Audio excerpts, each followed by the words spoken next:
Hey everybody, this is just a basic little video to teach everybody about some different methods to protect your site from hacking and mass surveillance.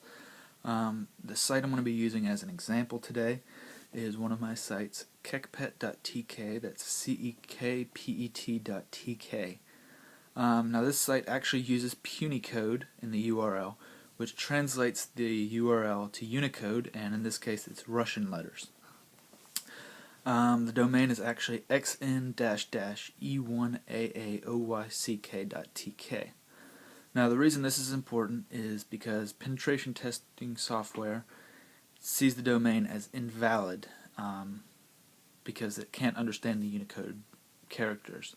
Hopefully mass surveillance software does the same thing. So look that up, that's an important tool.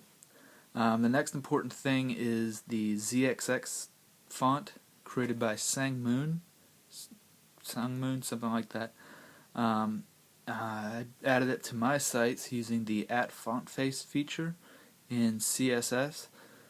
Basically what this font does is character recognition software can't understand it as actual characters, so it gets made into gibberish. The third important thing is a government notice I've added to my site, which basically says that by using the site, the user is communicating with our servers and therefore is protected under the Electronic Communications Privacy Act.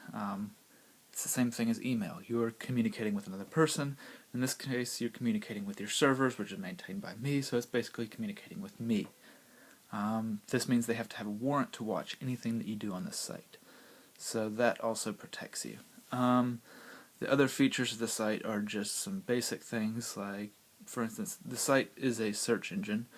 It uses DuckDuckGo, which is a search engine that does not use any cookies and is completely anonymous, as far as they say. I haven't seen anything to say otherwise, so I'm just going to use it.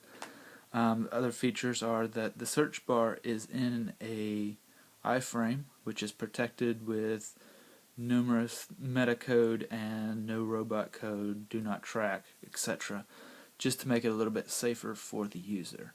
That is just about all the features of the site. If you want to see more, I recommend going to the site. That's xn-e1aaoyck.tk, and there's a link to view the source from Firefox or Chrome, and feel free to do with it as you will. Thanks.